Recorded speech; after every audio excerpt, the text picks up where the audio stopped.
Hello everyone, mag-unboxing tayo ngayon at saka review sa produktong ito, yung garden hose rack na nabili natin sa Lazada.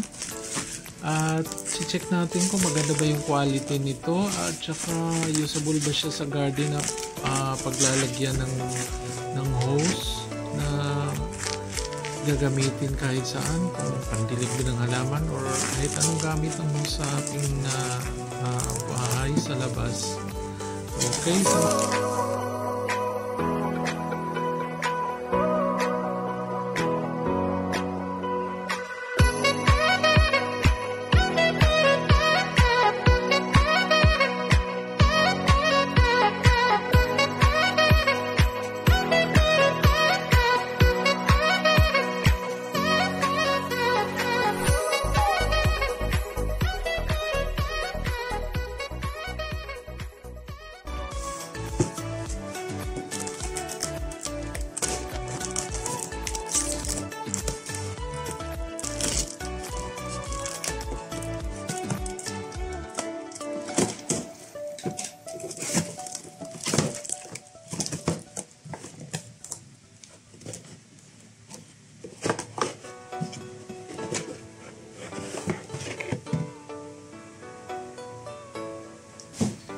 so ito na yung binili natin na garden hose rack.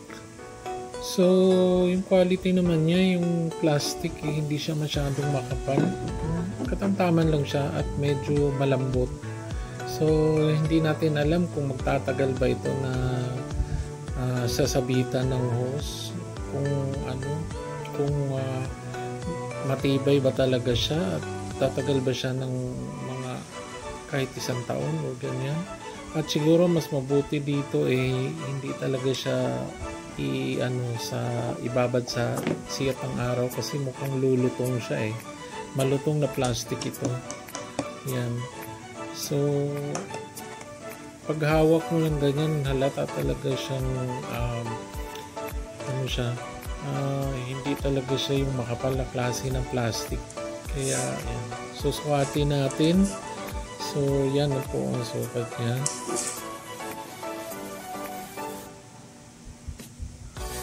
Yan. Ganyan siya. Ganyan lang siya kalaki. Hindi siya masyadong malaki na klase ng lagayan ng garden hose. Kaya hindi talaga siya mainam siguro na lalagyan ng masyadong mabigat na hose. Kagaya ng hose na binili ko mahaba siya, tapos kailangan pag i-roll mo siya, lakihan mo siya ng konti para hindi siya mag-accumulate lahat ng roll doon sa pinakaano niya, kasi hindi siya magkakasya. So yan lang ang sukat niya.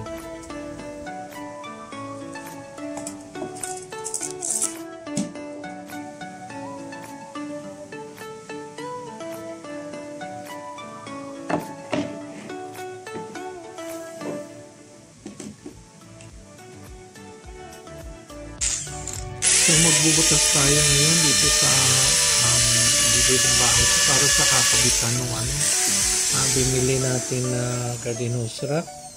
So yan, meron na yung nakatanda dyan, kaya diretso na bubutasan natin.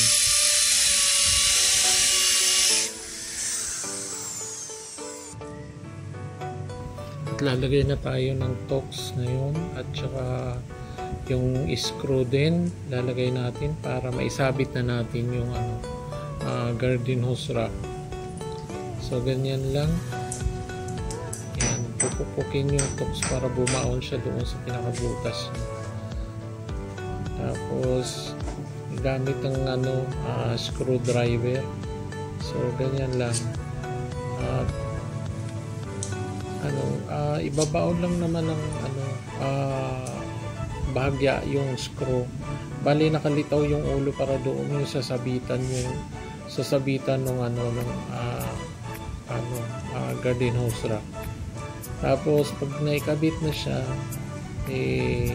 hihigpitan na siya para hindi siya matanggal pagka sakaling nailagay na natin yung hose dyan.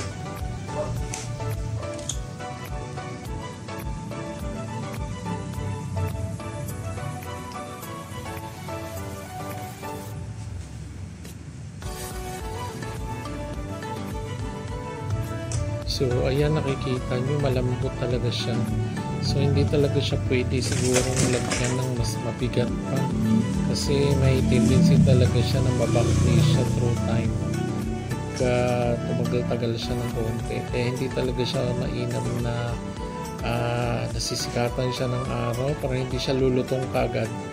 So ilalagay na natin yung hose, ayusin natin para magkasya sa doon, kasi hindi ganun kalapad yung pinaka-groove niya na sasabitan ng hose.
Okay, so yan na.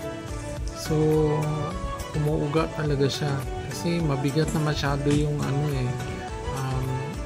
yung tools na nilagay ko, kaya baka hindi siguro yan magtatagal pa.